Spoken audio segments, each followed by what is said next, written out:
Aleluia, glória a Deus, a paz do Senhor, meus irmãos. Podem se sentar. Que bom que hoje nós temos os aliançados também, né? Ontem a gente estava aqui com as aliançadas e hoje os aliançados estavam lá trabalhando muito, né? Servindo no estacionamento, para dar para as mulheres aqui todo o ambiente para que elas recebessem o que Deus tinha para compartilhar com todas nós.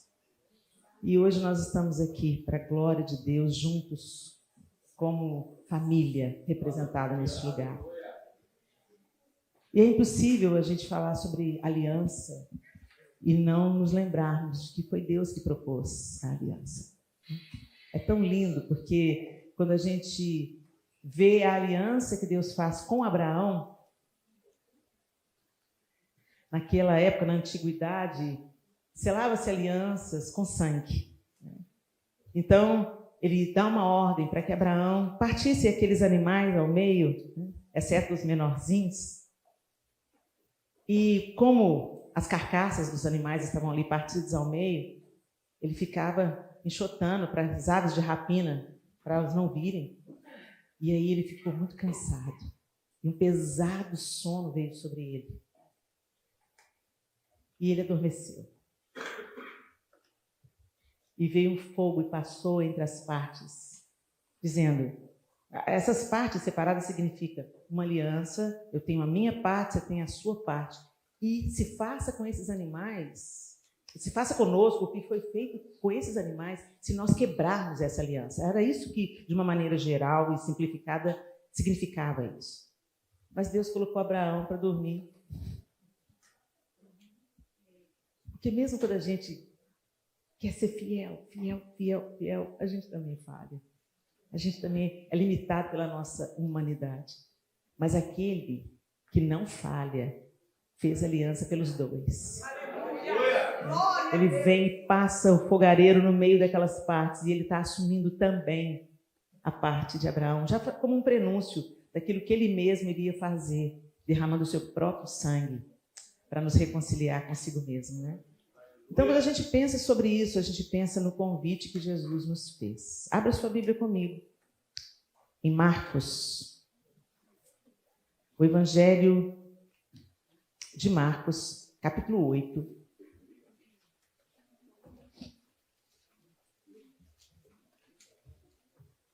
Marcos, capítulo 8, a partir do verso 31. Então, Jesus começou... Eu estou na nova versão transformadora. Vocês estão na ARC? Deixa eu ver se eu acho a ARC aqui, gente. Só para a gente estar na mesma página. Beleza. Vamos lá. A partir do verso 31. E começou a ensinar-lhes que importava que o Filho do Homem padecesse muito, e que fosse rejeitado pelos anciãos, e pelos príncipes dos sacerdotes, e pelos escribas, e que fosse morto, mas que depois de 3 dias ressuscitaria. E dizia abertamente estas palavras. E Pedro o tomou à parte e começou a repreendê-lo. Mas ele, virando-se e olhando para os seus olhos, repreendeu a Pedro, dizendo, retira-te de mim, Satanás, porque não compreendes as coisas que são de Deus, mas as que são dos homens. E clamando a si, e chamando a si a multidão com os seus discípulos, disse-lhes, se alguém quiser vir após mim, negue-se a si mesmo, e tome a sua cruz, e siga-me. Porque qualquer que quiser salvar a sua vida, perdê-la-á, mas qualquer que perder a sua vida por amor de mim e do Evangelho, esse a salvará. Pois que aproveitaria o homem ganhar todo o mundo e perder a sua alma? Ou que daria o homem pelo resgate da sua alma? Porquanto, qualquer que entre essa geração adúltera e pecadora se envergonhar de mim, das minhas palavras, também o Filho do Homem se envergonhará dele, quando vier na glória de seu Pai com os santos anjos. Senhor, essa é a tua bendita palavra. E nós não queremos ser apenas ouvintes, mas praticantes de tudo aquilo que o Senhor tem nos ensinado. Nós somos uma geração, Senhor, privilegiada. Tantos homens e mulheres deram as suas vidas, pagaram com a própria vida para que essa palavra nos alcançasse aqui no século 21. Quantos homens e mulheres, Senhor, lutaram e deram também a própria vida, foram rejeitados e humilhados, para que cada cristão tivesse a Bíblia nas mãos, tivesse acesso à tua palavra. Deus, nós somos indesculpáveis, porque temos muito acesso, muitos privilégios, muitas oportunidades. Então, Espírito Santo, ajuda-nos a não sermos apenas ouvintes, mas praticantes da tua palavra. Em nome de Jesus. Amém. Vocês já entenderam aqui o contexto desse texto. Teve a multiplicação dos pães, Jesus alerta sobre o fermento dos fariseus, teve a cura de um cego em Betsaida, e aí veio a confissão de Pedro dizendo: tu és o Cristo, filho do Deus vivo. E logo depois, Pedro chama Jesus à parte: não sei, o senhor não está tendo uma boa ideia, o senhor não vai morrer, não. E o Senhor fala: você está pensando nas coisas da terra, não nas coisas do céu, você está vendo pelas perspectivas dos homens e não pela perspectiva de Deus. E aí ele chama os discípulos e a multidão. Então esse chamado, quem quiser vir após mim, negue-se a si mesmo, não era uma coisa privada para aqueles homens que estavam seguindo a Jesus, tinham deixado suas vidas, suas casas e estavam caminhando por Jesus, por todas as partes, anunciando o evangelho. Os pescadores deixaram suas redes, o coletor de impostos deixou o seu posto e todos eles largaram tudo e foram seguir Jesus, porque eles criam firmemente que ele era o Messias, o enviado de Deus. Mas, gente, entenda, na cabeça de um judeu,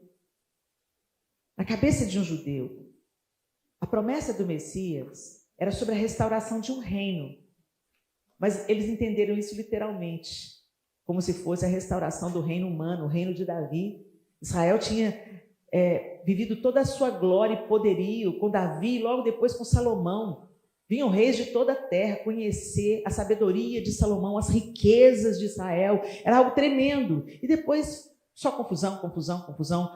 Reis excelentes, reis horrorosos, reis tiranos. E toda sorte, o reino se divide.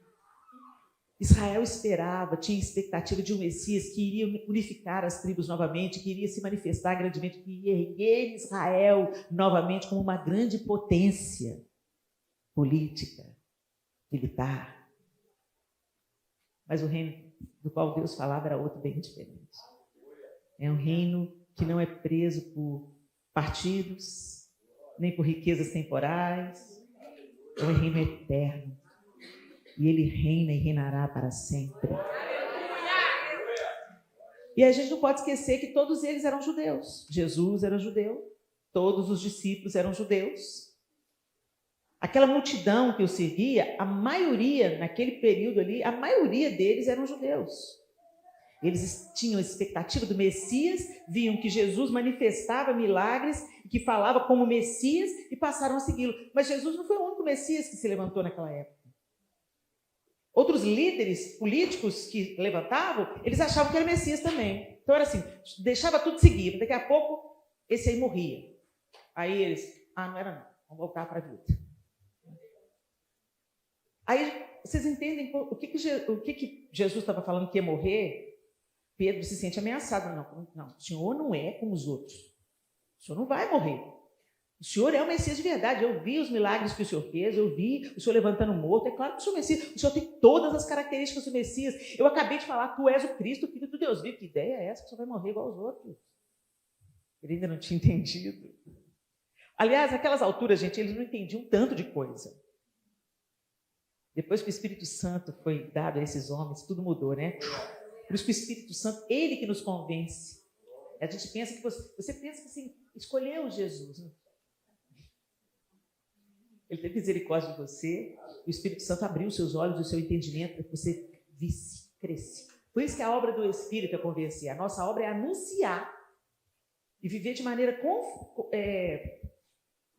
a palavra em concordância com aquilo que a gente prega. Então a gente tem que viver uma vida que revela Cristo, que testemunha Cristo, amando as pessoas como fomos amados e anunciar a verdade. Agora, convencer É o Espírito Santo que faz isso. E um dia ele convenceu a mim, a você. E por isso nós cremos. E aí você está nesse contexto. Você está nesse momento da história, onde Jesus está praticamente despedindo e falando para eles o que naquele momento eles não entendiam ainda, mas eles entenderiam depois. E, gente, a evidência da ressurreição de Jesus não é uma tumba vazia. A evidência da ressurreição de Jesus é quem aqueles homens se tornaram. No sábado estavam todos escondidos, com medo de serem os próximos a serem crucificados e mortos. Estava todo mundo com as portas fechadas, devastados, confusos. Vocês já imaginaram como é que foi o sábado dos discípulos? Espera aí, gente. Será que a gente teve o quê? Um surto coletivo? Não, mas era ele mesmo. Você lembra da viúva de Naim? Ele ressuscitou. E Lázaro, ele ressuscitou. Não. Por que ele morreu? Ele ressuscitou, os outros morreram. Isso era uma coisa que pegava, porque isso já tinha acontecido com outros Messias. E para eles, então, quem morreu, acabou. Não era ele. Vamos procurar outro. Vocês lembram dos discípulos no caminho de Emaús? Estava indo para Emaús, morreu, vamos embora. Porque não eram só os 12, né, gente, que seguiam Jesus. Tinham muitos outros discípulos. E aí os dois estão lá, indo para Emaús. Jesus se coloca do lado dele, caminhando com eles, e eles não reconhecem Jesus. Até que, quando ele parte o pão, os olhos deles são abertos. E eles falam, por isso que o nosso coração queimava, enquanto ele expunha as Escrituras. E, gente, que Escrituras que eram? Aquela que Jesus falava com eles. Todas as promessas do Antigo Testamento. Se alguém dizer para você que o Novo Testamento não presta para hoje, seja anátema. A Bíblia é todo o livro de Deus, de Gênesis a Apocalipse. Existem profecias no Antigo Testamento que ainda não se cumpriram. É um livro para hoje. Nós não estamos mais sob a primeira aliança, a velha aliança. A lei veio para evidenciar que a gente não é justo, mesmo que a gente se esforce para ser. Por isso nós precisamos ser justificados em Cristo Jesus. A obra é dele. Nós somos apresentáveis diante do Pai por causa do sangue sacrificial de Jesus. Por isso não há mais condenação para os que estão em Cristo Jesus, porque ele fala, Pai, eu paguei o preço. Eu derramei o sangue, eles são meus. Eu os comprei com o meu próprio sangue. Então o diabo não tem autoridade para chegar diante do Pai e nos acusar. Nós fomos justificados em Cristo. Parece óbvio o que eu estou falando, gente, mas a gente tem, mais do que nunca, a gente está precisando de falar de coisas óbvias. Porque as mentiras sutis do diabo, elas têm sido infiltradas no meio do povo de Deus. Então a gente tem que lembrar naquilo que a gente crê, em quem que a gente crê. E hoje eu queria que você se lembrasse dessa aliança que Jesus nos convida, quando ele fala, quem quiser vir após mim, negue-se a si mesmo. Uau! Parece bonito de falar. A gente até faz músicas. Quem quiser vir após mim, negue-se a si mesmo. Parece bonito, mas vamos entender um pouco sobre isso. Passo a passo. Essa afirmação de Jesus, ela é extremamente densa, mas ela é central para a vida cristã. Se você não entendeu isso, você não entendeu a vida cristã. Ela resume o custo do discipulado. O que custa seguir a Cristo? Vamos entender em partes. Se alguém quiser vir após mim, se é um convite voluntário.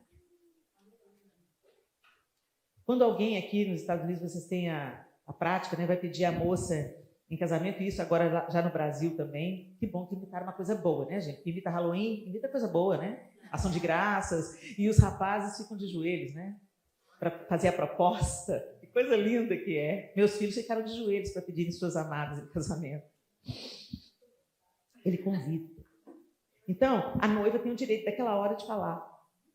Não. É terrível. Já vi umas filmagens assim da noiva olhar para o cara ajoelhado e sair correndo.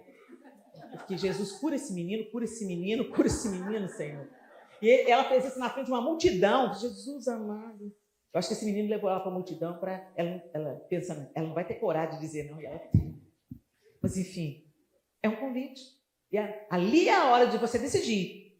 Você fala sim, se aliança com esse rapaz, ou você fala não. E aí ele tem que caçar o rumo dele e você o seu. Você não vai ficar também plantando no coração do outro que você não é capaz de saciar.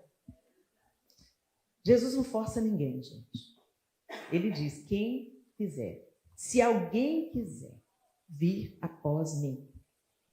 Ele deixa claro aqui que seguir a Cristo é uma decisão pessoal e consciente. Às vezes a gente tem a mania de falar assim, vamos na igreja.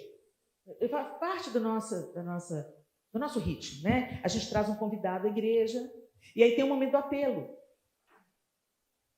E às vezes a gente põe a pressão, né? Você não vai aceitar Jesus, não? Aceita Jesus, levanta a mão. Você tem que aceitar Jesus. É verdade, gente. Não é o seu papel fazer isso. A pessoa tem que ser constrangida pelo Espírito Santo. Vem uma convicção de pecado. Aquela consciência que você não pode viver sem Ele. Isso é uma coisa intransferível. Eu sou uma com o João Lúcio, mas eu não posso salvar o João Lúcio. Eu não posso salvar nem a mim mesma. Eu não posso salvar os meus filhos. Eu não posso salvar os meus pais. Eu preciso tomar uma decisão pessoal, intransferível, voluntária. É por isso que Jesus convida quem quiser.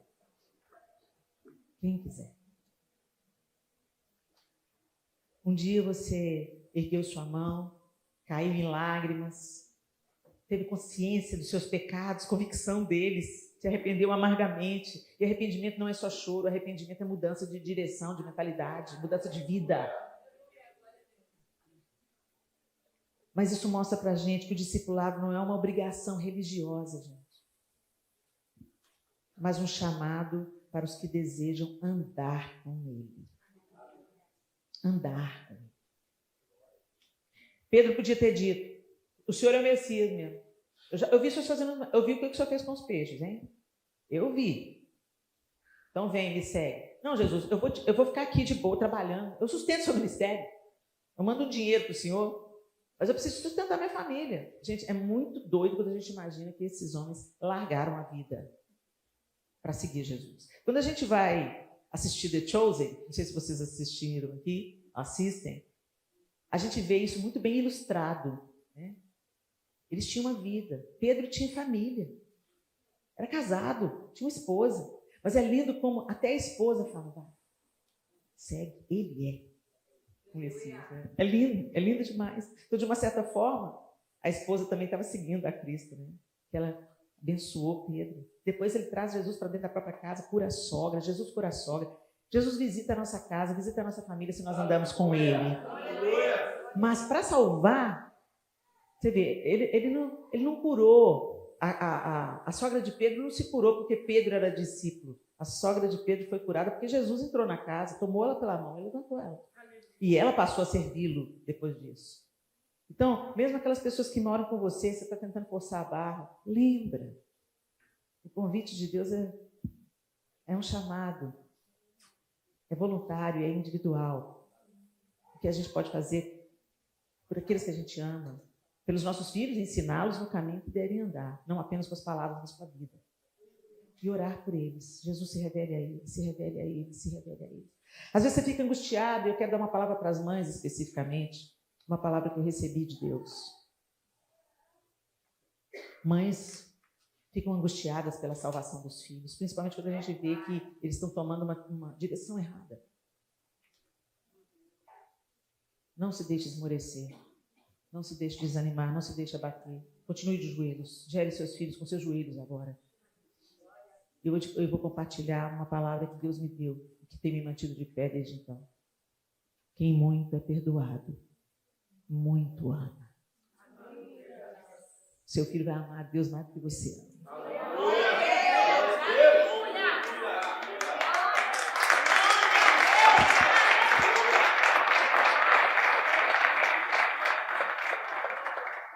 Mas entenda, é uma coisa individual, é um encontro pessoal. Por isso que você ter nascido na igreja não te garante. Como não garante se eu entrar com uma bicicleta 10 vezes na garagem, ela não vira um carro. Ela continua sendo bicicleta. Então não é um ambiente que você frequenta, graças a Deus pela igreja, porque ali é um ambiente propício para você, a ficha cair, né? O ambiente propício para você entender, para o esclarecimento do Espírito vir, para o convencimento vir. Então, não deixa de vir não, continua vindo. Mas, entenda, nós precisamos nascer de novo. Não apenas sermos frequentadores de um lugar como a igreja, que é um lugar maravilhoso, onde você é cuidado. Para vocês, então, que são imigrantes, mais ainda, porque a igreja se torna a família de vocês. Né? Muitos de vocês estão aqui sozinhos, longe às vezes dos pais, dos irmãos, dos primos. E aí a igreja que vira pai, irmão, primo. Né? É lindo, é gostoso. Mas para você fazer parte do corpo, não apenas da instituição, você precisa nascer de novo. Aleluia! Glória a Deus! Você quer mesmo seguir Jesus? Glória a Deus! Você está pronto para o caminho que ele trilhou? Porque quando a gente pensa, vou seguir Jesus, né? Porque Jesus é cheiroso, Jesus é bom, Jesus faz milagre, Jesus é meu provedor, Jesus é o amor da minha vida, Jesus é lindo. Mas quando ele começa a descer para o vale, fala, opa, seu Jesus, ó, vai fazer aí? Não, Senhor, não. Vem para cima da montanha. Vale não, vale é escuro, acidentado, e tem lama lá embaixo. Não, Jesus, volta. Quando Jesus começa a entrar nos caminhos que vai apertar a gente não gosta muito não. Mas a palavra de Deus diz o quê? Que a porta é estreita e apertado o caminho que conduz para a vida. A porta larga é aquela que você não precisa fazer esforço nenhum. É só você deixar sua natureza mandar. Cumprir sua vontade. Ser feliz. Por isso que o próximo passo é negue-se a si mesmo. Renúncia do ego. Você pensa que o seu principal inimigo é o diabo? Não. O seu principal inimigo não é Satanás. Satanás nos tenta segundo a cobiça do nosso próprio coração. A palavra nos adverte sobre isso e fala também que o nosso coração é enganoso e desesperadamente corrupto. Por isso que ele tem que passar no crivo do Espírito Santo todo dia. Por isso que a misericórdia do Senhor se renova sobre nós todos os dias. Porque o nosso velho homem, como disse um escritor, o nosso velho homem não morreu afogado na água do batismo. Ele sabe nadar, o desgraçado. Todo dia ele vem de novo, ó. Seu ego, sua vontade, sua preferência, sua razão. Todo dia você tem que quieta. Acha aí. Por isso que ele fala, negue-se a si mesmo. Essa é a parte, gente, mais desafiadora. Negar-se a si mesmo é abrir mão do controle da própria vida. É desistir das suas vontades, dos seus planos, dos seus desejos que não estiverem alinhados com a vontade de Deus. E às vezes a gente pega os negócios que a gente pensa, é a vontade de Deus, porque parece bom. Gente, o diabo sabe como é que põe a mesa, ele sabe o que atrai a gente. Deixa eu falar para as moças solteiras, se temos algumas aqui. Se seu pai e sua mãe falou para não casar com aquele cara, escuta. Não sei por que eu estou falando isso, mas Deus sabe. Talvez você não está vivendo isso, mas vai viver. Quando Deus está fazendo uma coisa, Ele muda os corações. Ele favorece quem Ele tem que favorecer. Gente, eu tenho 57 anos de idade. Eu nunca vi um casamento que a mãe e o pai falou, não casa, dá certo. Por isso que a Bíblia manda os filhos honrarem seus pais. Honrar é dar crédito ao que o outro diz. Honrar não é ficar babando o ovo, não, gente. Ficar elogiando. Vou te honrar. Honrar é respeitar. Ter em conta. Prestar atenção no que diz.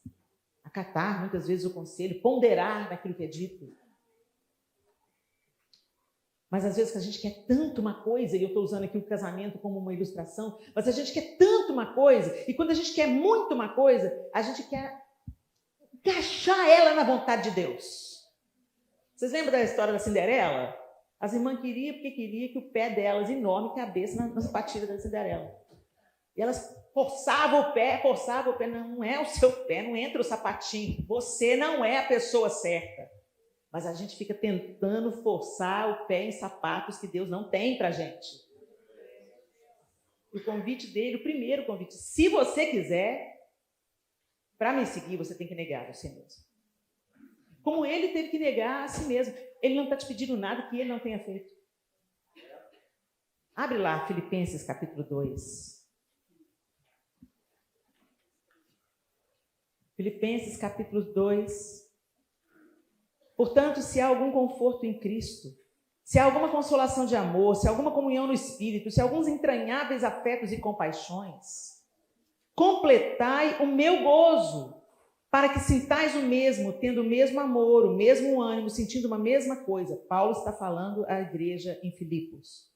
Nada façais por contenda ou por vanglória, mas por humildade. Cada um considere os outros superiores a si mesmo. No tempo de hoje, hein? Vou considerar Não, mas ele não tem nem o ensino médio. E daí? Não é a nossa preparação intelectual, gente. A gente tem que entender, que, como já foi dito aqui, que o outro também é um filho de Deus, que o outro também é um escolhido de Deus e que nós estamos todos nivelados pela graça. Aleluia! Aqui dentro não tem, sobrenaturais. Sobrenatural é Deus. Tem uma música antiga do João Alexandre que fala isso, né? Todos são iguais, todos são mortais. Diante dele não existem grandes ou sobrenaturais. Todos hão de ver todo o seu poder. Céus e terra, anjos e homens se curvarão diante do Rei. Ele é o Rei. Ele é grande, Ele é poderoso, a glória dele. Então, se Deus está usando um, glória a Deus pelo outro, mas é Deus que está fazendo, não é um. Helena, você me abençoa. Não, eu sou só a ferramenta, minha irmã. Ai de mim se não é Deus na minha vida. Ai de mim. É a graça, a misericórdia, que eu não explico, que eu não entendo e que me constrange. Não é sobre nós.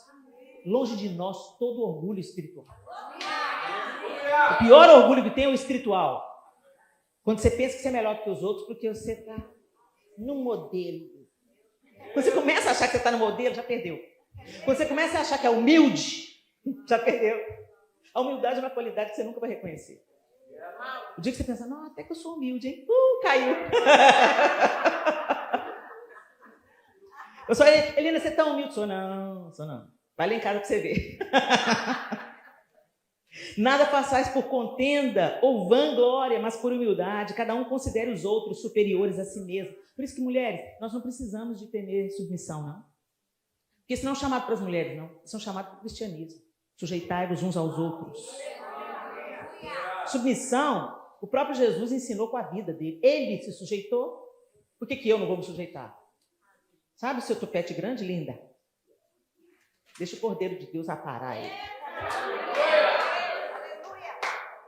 E não dá amém, não, viu, homem? Olha a sua resposta. Você tem que amar essa mulher como Cristo amou a igreja. Eu vou te contar uma coisa. A sua missão é mais complicada que a minha. O apóstolo Pedro fala assim, que se você não cuidar bem de mim, suas orações não serão ouvidas. Então, hashtag fica a dica.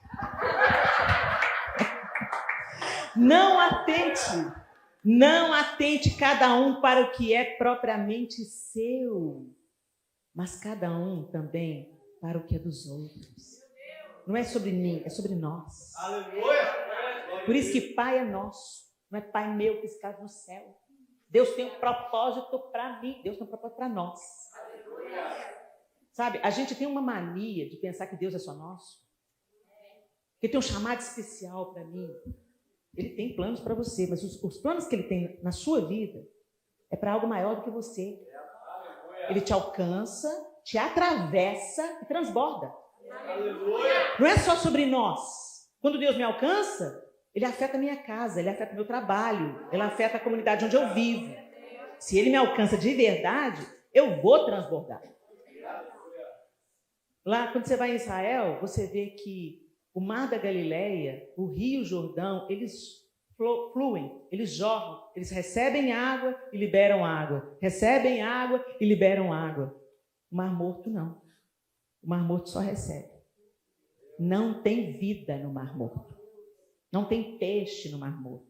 Em alguns bolos lá eles acharam alguns peixinhos, né? Mas o Mar Morto mesmo, ali na alta concentração de sal, não tem peixe, não tem vida. Por isso que ele chama Mar Morto. É lindo. Ele é lindo, ele é um azul turquesa. É maravilhoso. A areia é branca, porque é sal, né? Branquinha, branquinha. Sal, torrões de sal. Mas só tem beleza.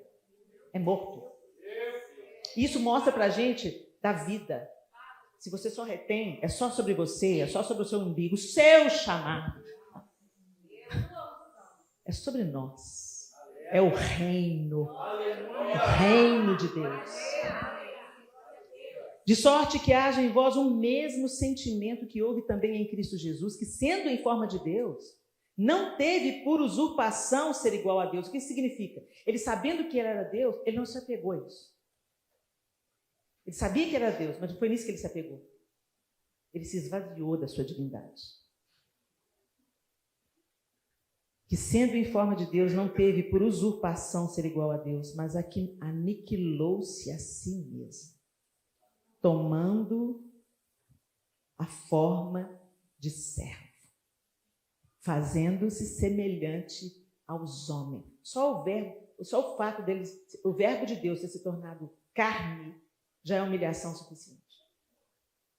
Por isso que os judeus não cabem na cabeça deles falar que Jesus é Deus. Deus vai virar um homem? Não, pode ser profeta. Alguns judeus até tem os judeus messiânicos, tá, gente? Que já creem que Jesus é o Messias. Aliás, graças a Deus está crescendo cada vez mais. Os nossos irmãos judeus messiânicos. Mas tem uma parcela do judaísmo que eles acreditam que Jesus é filho de Deus, mas não acreditam que Jesus é Deus. É um nó na cabeça, assim, gente, que a gente nunca vai entender. Então a gente tem que orar, só orar, deixa Deus fazer a obra lá no meio dos nossos irmãos judeus, né? Mas, enfim, não cabe na cabeça de um judeu que Deus se fez carne. É baixo demais. É sujo demais. Como assim Deus ficou no ventre de uma mulher? Como assim Jesus foi amamentado por um leite humano? Como assim Jesus foi cuidado por uma mãe humana, um pai humano? Como assim? Ele ficou 30 anos no anonimato, lá numa cidade esquecida de todo mundo. Como assim ele não nasceu em Jerusalém? Vocês entenderam? Ele se esvaziou. Aniquilou-se a si mesmo, tomando a forma de servo, fazendo-se semelhante aos homens, e achado na forma de homem, humilhou-se a si mesmo. Então não bastava ser homem, ele se humilhou a si mesmo, sendo obediente até a morte, e morte de cruz. Ele negou a si mesmo, e foi obediente até a morte, e morte de cruz. No Getsêmani ele diz: Pai, que não seja como eu quero, mas como tu queres. Se o Senhor puder, passa de mim esse cálice. Se o Senhor quiser, passa de mim esse cálice. Mas que não seja feita a minha, mas a tua vontade. Até o último momento, ele se esvaziou e ele negou a si mesmo. Então ele não está pedindo nada da gente que ele não tenha feito. Aleluia. Aí vem o verso 9. Pelo que também Deus o exaltou soberanamente e lhe deu um nome que é sobre todo nome, para que ao nome de Jesus se dobre todo o joelho dos que estão nos céus e na terra e debaixo da terra, e toda língua confesse que Jesus Cristo é o Senhor, para a glória de Deus Pai. Gente, toda língua confessará. Até quem não crê vai confessar. A boca deles vai abrir, eles vão ter que confessar: Jesus Cristo é o Senhor. Mesmo sem querer, mesmo querendo resistir. A boca vai ser aberta na marra. Porque, gente, eles vão pelejar. Depois de toda manifestação de Deus, vai ter gente que ainda vai se levantar contra Deus para lutar contra ele. Olha a dureza do coração humano. É o que as Escrituras dizem. Então, sabe aquela pessoa que você vê assim, a personalização do capeta nela? Ora por ela. Porque ela tem um potencial de, mesmo depois de ver a manifestação de Cristo, resistir a ele e pelejar contra ele. Aí a gente vê onde que chega a estupidez humana. Aí chega, viu? Chega. Negue-se a si mesmo. É um chamado para todos nós. Não é uma coisa reservada aos discípulos que realmente, a partir dali, negaram suas vidas e todos eles morreram por amor a Cristo. Nós vamos ser perseguidos. Nós vamos ser caluniados. Nós vamos ser presos. E nós vamos ser mortos se nós estamos falando a verdade e vivendo a verdade. Porque esse mundo não tolera a verdade. Então, o que eles querem fazer? Acabar com quem fala a verdade. Um prédio reto evidencia quando o outro está torto. Se você constrói um prédio reto do lado de um prédio torto, às vezes o prédio era só um pouquinho torto, você nem notava. Mas quando chega um prédio retinho, aí, o outro está torto. É por isso que eles querem demolir os prédios retos. Enquanto isso, nós estamos inseridos numa cultura que fala assim: seja você mesmo, realize seus sonhos. E Jesus fala: negue-se a si mesmo, morra para o seu eu. A gente está indo na direção contrária, a gente está indo no contrafluxo, a gente está literalmente nadando contra a correnteza. Você lembra da abertura de The Chosen? Os peixinhos tudo nadando num lado só, e de repente um vira, vai no contrafluxo, outro vira. É assim que a gente está. Todo mundo aqui nadando no contrafluxo. Mas vamos junto. Quanto mais perto a gente ficar, a gente cria uma corrente contrária. Um vai ajudando o outro, nadando do lado do outro. Vamos embora. Paulo falou: eu já estou crucificado com Cristo e vivo não mais eu, mas Cristo vive em mim. Gálatas 2:20. Jesus no Getsêmani, como eu já citei aqui: não seja como eu quero, mas como tu queres. Imagina, gente, alguém entregando as chaves da casa da sua vida para Jesus e falar assim: agora o senhor decide. Você orou e pediu para Deus a opinião dele quando você veio para cá? Não é para responder, não. Pergunta retórica. Responde só aí dentro de você. Você já perguntou para Deus se você está vivendo a vontade dele? Você já perguntou para Deus se é aqui que ele te quer? Tem um tanto de gente revoltado para Deus porque a imigração pegou, porque foi mandado de volta. Você vem na sua vontade. Quando Deus tem um plano, a porta que ele abre, ninguém fecha. Glória a Deus. Agora, a porta que ele fecha, ninguém abre. Foi por isso que ele fechou a porta da arca. Foi Deus que fechou a porta da arca, é o que a Bíblia diz. Porque Noé, sendo um homem justo e bom, imagina Noé ouvindo o grito do povo lá fora. O grito das crianças. Noé, abre, Noé! Voz de criança pequena. Noé, abre, Noé! Primeiro, é o mesmo povo que estava zombando, rindo, praguejando, zombando de Deus, zombando dos filhos de Noé. Noé ia abrir. Por isso que Deus fechou a porta. Deus avisa, manda profeta, manda palavra, me traz lá do Brasil para falar alguma coisa para você. Você escuta se você quiser. Mas você também colhe os frutos das suas decisões. Não sou eu vou embora, Deus continua me abençoando porque eu quero fazer a vontade dele, que a minha não presta para nada. Eu já vivi o suficiente para ter constatado isso pela minha própria experiência. A vontade da gente não presta, não. Mas a vontade de Deus é boa, perfeita e agradável. Aleluia. Então não tema. Negue-se a si mesmo. E negar a nós mesmos envolve nos sujeitarmos uns aos outros. Envolve perdoar. Envolve andar a segunda milha. Dar a túnica também a capa. Envolve servir aquele que te maltrata.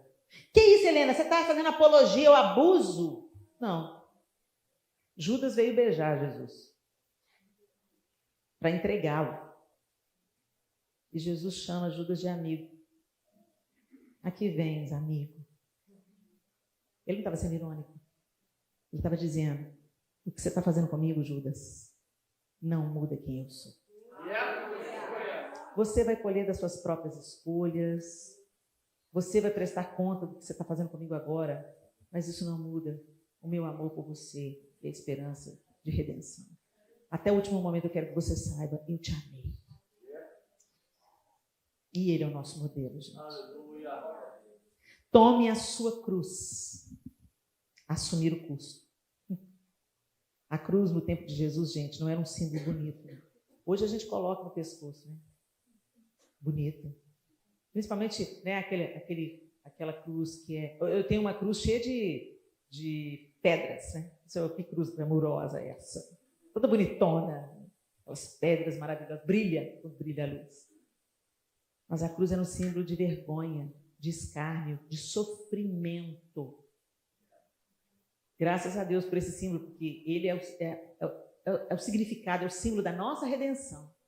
Nossas culpas ficaram pregadas lá, na cruz. Mas não era um símbolo bonito no templo de Jesus, no tempo de Jesus. Não era uma identificação que a gente usa hoje para as pessoas saberem que a gente é cristão. Nós evangélicos não temos, principalmente os evangélicos não históricos, né? Não são metodistas, nem batistas, nem presbiterianos, nem reformados. A gente não tem o hábito de usar a cruz, mas as igrejas históricas, muitas vezes você vai ver essa cruz assim, graças a Deus, sem Jesus nela, né? E muitas vezes também você vai se encontrar, quando você vê alguém na rua com uma cruz sem Jesus pregado nela, você vai falar, é irmão, é cristão, né? É o símbolo que identifica os cristãos no Oriente Médio. Católico, protestante, ortodoxo, tem a cruz, mata ele. Era um instrumento de morte, gente. Tomar a cruz é aceitar que Jesus Cristo, que seguir a Jesus, estar em Jesus, implica em sofrimento, em rejeição, em sacrifício e até perseguição. Entenderam por que vem o passo anterior? Negue-se a si mesmo. Que se você não negar você mesmo, você não vai dar conta de sofrimento, de rejeição, de sacrifício, de perseguição. Você não vai dar conta. Você precisa negar você mesmo. Por isso que ele fala nessa ordem. Quem quiser, vira após mim. Negue-se a si mesmo. Tome a sua cruz, ou seja, não rejeite o sofrimento, não. Para de lutar. Senhor, como que isso vai glorificar o teu nome? Em que o teu nome vai ser exaltado com isso? Senhor, glorifica o teu nome através desse vale. Senhor, glorifica o teu nome através disso que eu estou vivendo. O Senhor quer me esticar, o Senhor quer me ensinar, o Senhor quer me aperfeiçoar, o Senhor quer me purificar. Gente, porque o sofrimento purifica. Não é? Pensa aí na fase da sua vida que você mais cresceu espiritualmente. Foi porque você estava passando a roia. Você estava passando um aperto, você estava passando um apuro, você estava na aflição, você estava com um diagnóstico difícil. Olha, se tem uma coisa que a minha história com a Clarinha fez na minha vida, me deu um upgrade na minha vida de oração. Eu nunca mais orei do mesmo jeito, nem por mim, nem por outras mães. Eu sou uma outra mulher, com uma outra visão e com uma outra vida de oração, depois que eu entrei no vale. Deus faz com que todas as coisas cooperem conjuntamente para o nosso bem, inclusive o sofrimento. Então, no dia da adversidade, não é para você falar, o Senhor me deixou? O Senhor me abandonou? Não. Senhor, me ensina o que o Senhor quer ensinar. Me aperfeiçoa o que o Senhor quer aperfeiçoar. Aleluia! E me faz crescer como o Senhor quer estar me fazendo crescer. O sofrimento na nossa vida não é para nos matar, não, gente. É para nos aperfeiçoar. Todos os discípulos foram massacrados. Todos eles foram mortos, exceto João, que foi exilado. Todos os outros foram atravessados pela espada, crucificados, queimados vivos, esfolados, arrastados por cavalos, segundo a tradição. E a gente acha que justamente a igreja do século XXI, tão mimizenta, o Senhor vai livrar e vai vir no arrebatamento e a gente não vai ver nada de ruim acontecendo. Gente, eu respeito quem pensa diferente de mim, mas eu quero te falar o que a Bíblia diz. A Bíblia diz: quem são esses que estão chegando de branco? Estes são os que vêm da grande tribulação. Eu sou pós-tribulacionista, torcendo para estar errada. Mas por que eu sou pós-tribulacionista? Porque a Bíblia diz. A Bíblia fala da volta de Jesus e do arrebatamento no mesmo evento. Ele fala que Jesus vai se manifestar nos ares. Aqueles que estão mortos em Cristo ressuscitarão primeiro. E depois os que estiverem vivos virão encontrar com eles nos ares. Todo olho verá. É o que a Bíblia diz. Todo olho verá. Não fala, gente, a teoria do arrebatamento secreto é uma teoria do século XVIII. No início da igreja nunca teve essa teoria. Tessalonicenses está falando, depois de ouvir grande clangor de trombeta. Todo mundo vai ouvir a trombeta tocando. Os mortos em Cristo ressuscitarão. Você já pensou que loucura é isso? Os pozinhos tomando osso seco, nervo, sendo ressuscitado, ganhando um corpo glorificado, e nós vamos abrir e fechar de olhos. Receberemos um corpo glorificado e iremos encontrar com Jesus nos ares. Gente, é majestoso demais. Uma vez eu sonhei, gente, com arrebatamento. Que gente, que coisa maravilhosa. Eu nunca mais vou esquecer aquele sonho. Acho que Deus me deu para, tipo assim, aguenta mais um pouco aí, vou te dar um spoiler. Eu sonhei que eu estava deitada na minha cama. Aí eu escutei a trombeta. Aí eu sentei na cama assim, eu falei, a trombeta. Aí a janela do meu quarto virou um portal. E a minha janela fica no segundo andar, fez uma passarela assim, para eu sair pela porta do meu quarto sem cair. Fez uma passarela, e eu saí pela passarela e comecei a olhar para o céu, e eu comecei a ver um tanto de gente subindo. Eu não vi os rostos, eu vi um tanto de... E eles faziam, o povo dando brado de alegria. E eu vendo aquele tanto de gente subindo, aquele tanto de gente. Aí eu olhava para as nuvens e via uma luz esplendorosa atrás da nuvem. Eu não conseguia que estava atrás da nuvem, eu não via que estava atrás da nuvem, mas era uma luz que brilhava tudo e todo mundo subindo em direção àquela luz. E eu presa no chão. Jesus, o Senhor está voltando. Aí eu fiz assim. Gente, no sonho eu fui fazendo isso. E eu falei, aí na minha cabeça, não, Senhor, não é pelo meu esforço, é pela sua misericórdia. Eu creio. Aí eu comecei a flutuar. Eu comecei a flutuar, comecei a subir. E eu comecei a ver uns mais altos, uns mais longe, todo mundo subindo na mesma direção. E eu olhei para baixo e vi meu pai. Meu pai! Pai, Jesus, Pai! É a volta do Senhor, Gente, eu senti uma alegria que eu não consigo descrever. E aí, quando eu fui aproximando da nuvem, eu falei assim, agora eu vou vê-lo. A luz intensificando. Aí eu acordei. Mas isso aqueceu meu coração. Aleluia! Eu acordei, já acordei em lágrimas. E o João, o que foi? Helena, o que foi? O João já tinha levantado, mas entrou no quarto de volta. João, isso aí que Jesus voltou. João, que coisa boa, João. Que trem maravilhoso, João. Gente, eu fiquei totalmente tomado como eu estou aqui de novo. Mas eu quero te dizer, vai ter uma grande manifestação do Senhor. Mas às vezes nós vamos subir. Porque primeiro precisamos de ser purificados pelo sofrimento. Aleluia! Ele vai estar conosco todos os dias. Nos dias bons, nos dias maus. Não tenha medo, não. Não tenha medo, não. Só se prepare. Se eu estiver errada e o arrebatamento secreto acontecer, nós Nós estamos no lucro. Agora, se eu estiver certa, você vai ser encontrado pronto. Disposto a morrer para glorificar o nome de Deus. Amém? Tenha medo da morte, não. Não tema aquele que pode matar o corpo, Jesus falou. Tema aquele não que pode matar o corpo. Tema quem pode pôr no inferno. Mas aquele que mata o corpo, não vai matar quem é eterno. Tome a sua cruz. Não tenha medo do sofrimento. Comece a olhar com outros olhos para a sua diversidade. Não dê lugar para murmuração. Tome a sua cruz. Siga Jesus, que você vai subir um monte com ele e morrer com ele alegremente. Não tem seguir Jesus sem cruz. Não tem. Mas tem bom ânimo. Ele venceu. E o Espírito dele habita em você. Amém? O sofrimento não é para nos paralisar, não é para nos amedrontar, não é para nos abater.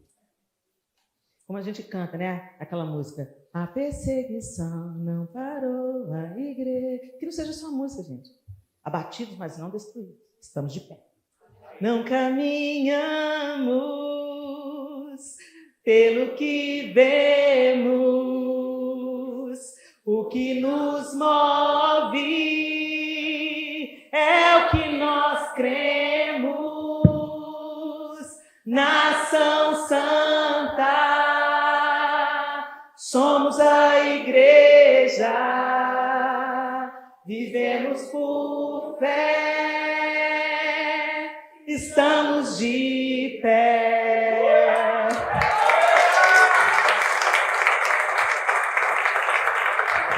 Pela graça e misericórdia do Senhor, nós não estamos em pé nas nossas próprias pernas, não estamos de pé na nossa própria força. Por isso que quando a gente fala somos a igreja, não é com orgulho, não.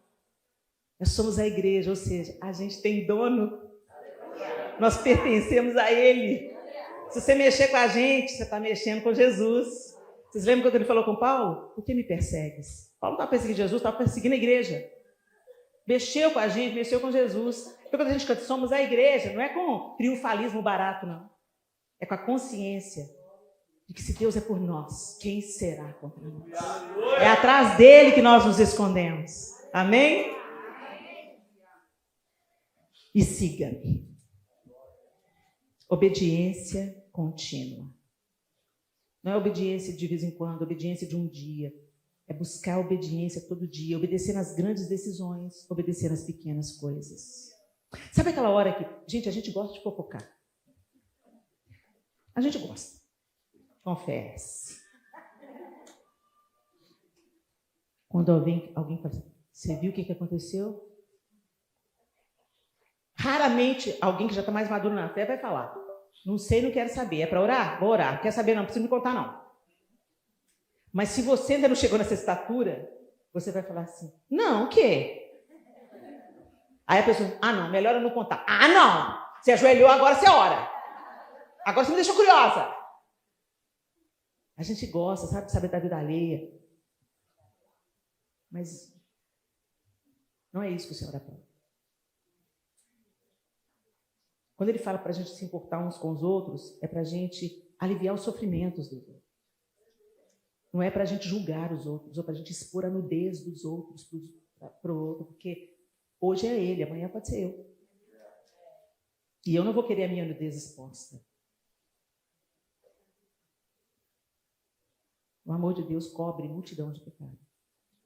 A gente protege o irmão, corrige, disciplina, acompanha, chama junto. Mas a gente não expõe, a gente não joga farinha no ventilador. E tanta gente hoje, gente, consome sites de fofoca. Você vê uma chamada sensacionalista, que na maioria das vezes é forjada para atrair que você entre, clique e financie. E quando você assiste um filme, quando você assiste um vídeo no YouTube, você está financiando esse projeto. Então, quando você consome esse tipo de notícia, você está mantendo os sites de fofoca em ação. Eles vão destruir a vida de outro, vão expor a nudez de outros, seus irmãos, e você vai ajudar, consumindo.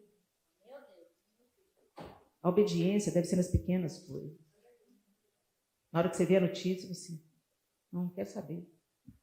Tem o nome do fulano, mas vou orar por ele. Meu irmão, vou orar por ele. Senhor, eu não sei o que está acontecendo lá na vida da Helena, não, Senhor, mas estende a sua mão sobre ela, traz alívio para sua filha. Ela está enganada? Traz luz para ela. Ela está longe do Senhor? Traz ela de volta. Nosso papel é esse. É orar uns pelos outros.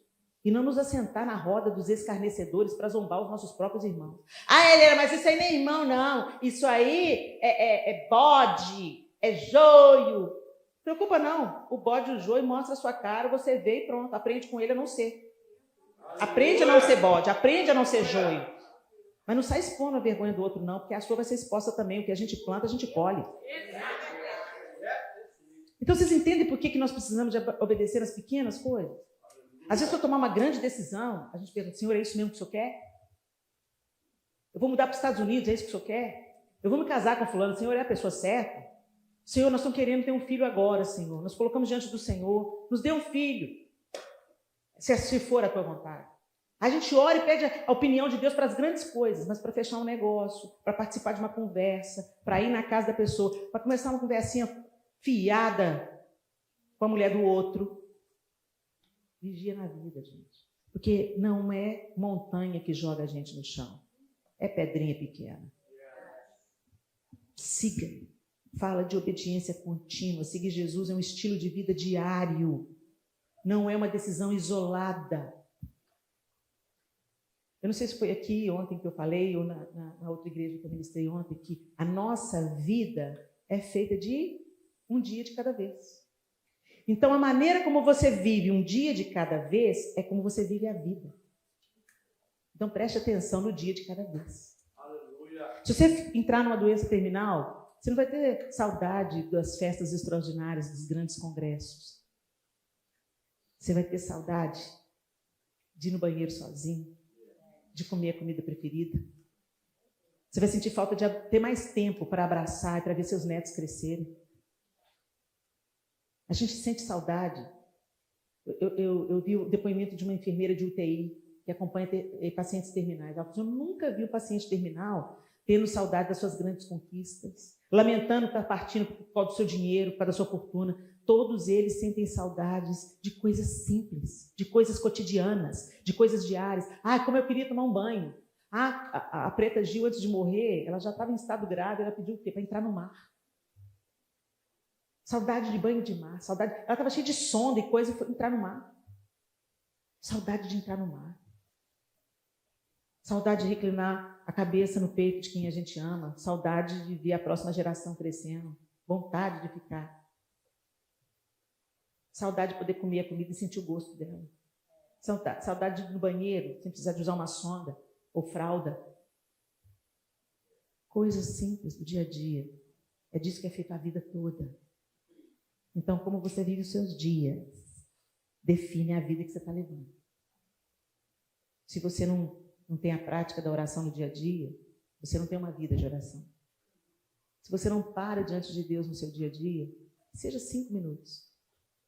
Você não para diante de Deus. Não é meia boca, sabe, gente? É o dia a dia que define o todo. Não é o extraordinário, é o cotidiano. Siga-me, fala de passo a passo. Eu não sigo uma pessoa sem antes ver para onde ela está indo. E quando ela vai, eu vou perseguindo ela. E eu vou passo a passo. Se ele correr, eu corro. Mas até a corrida é passo a passo. Vigia como você cuida dos seus dias. Como você está vivendo. Como você está seguindo Jesus no seu dia a dia. Envolve andar como ele andou, viver como ele viveu, amar como ele amou. Seguir é ser discípulo.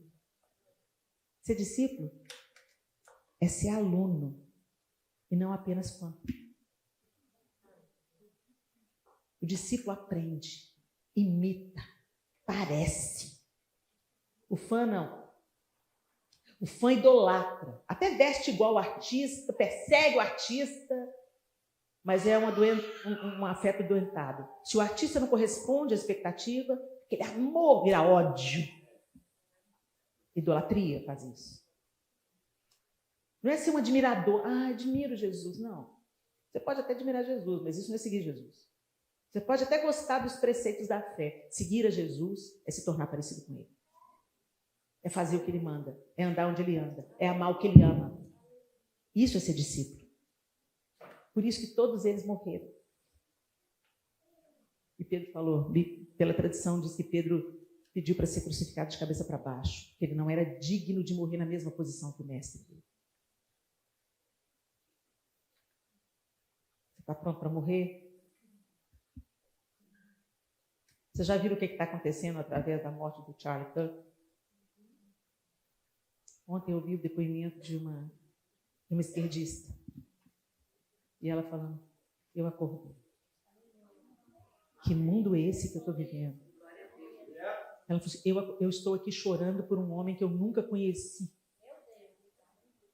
Ela falou assim, eu vi o quão tóxico está o mundo, quão tóxico está o meu lado, e eu estou vendo diante dos meus olhos claramente o bem e o mal. A gente não faz ideia do que Deus faz através da morte do grão de trigo. Vai vir uma colheita aí, gente, pela morte desse homem. Por isso, não tema quando o Senhor quiser te esmagar. Jesus se deixou esmagar. A azeitona libera óleo. A uva libera vinho. E é isso que Deus quer fazer na minha vida e na sua.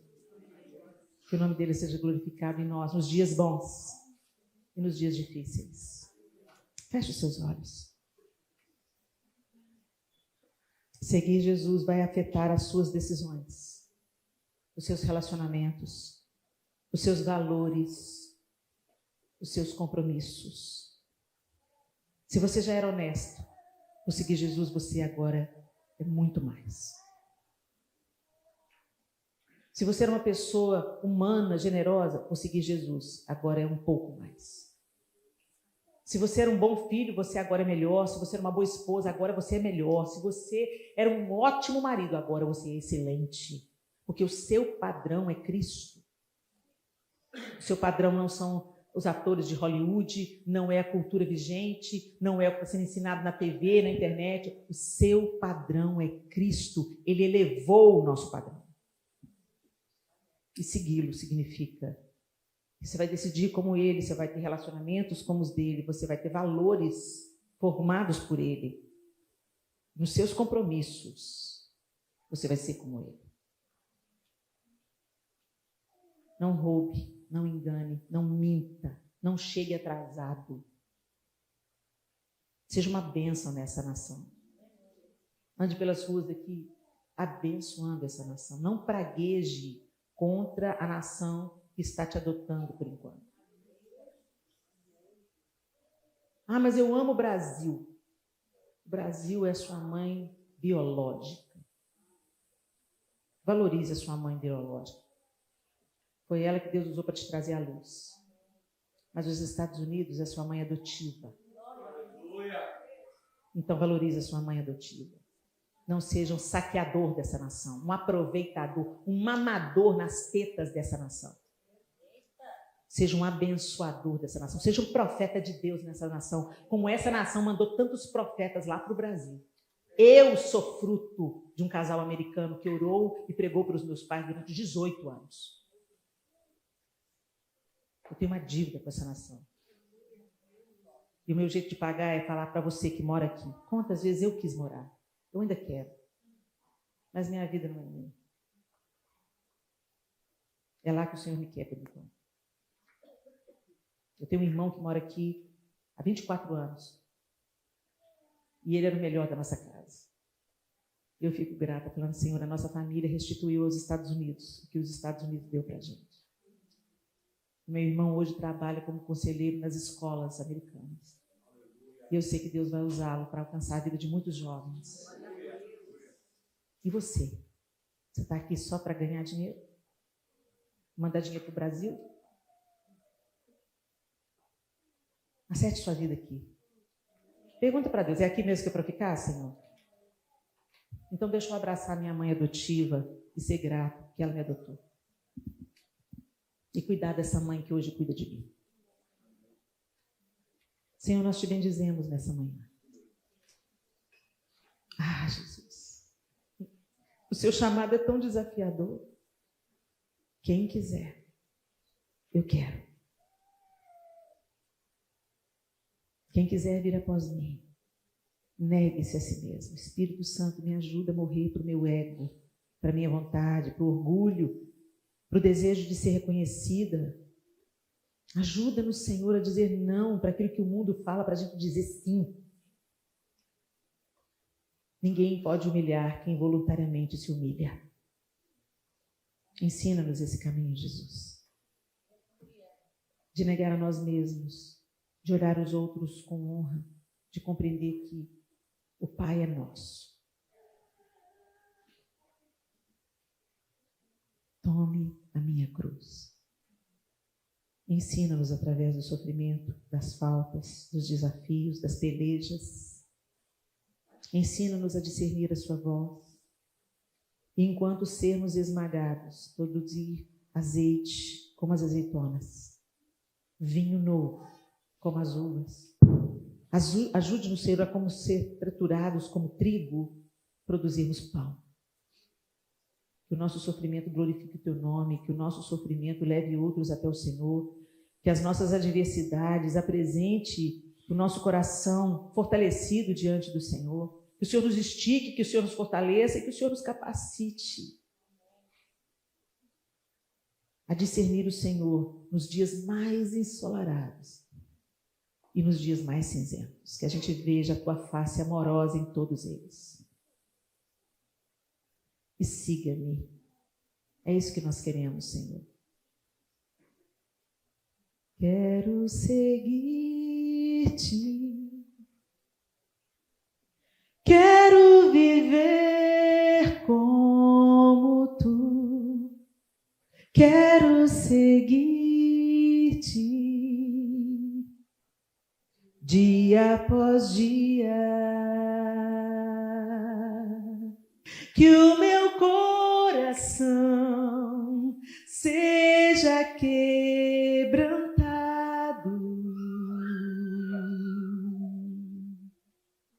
que o meu prazer seja fazer a tua vontade,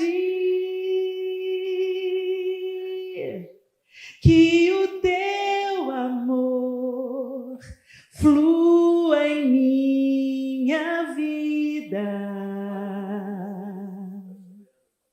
que o teu perdão alcance até os meus inimigos.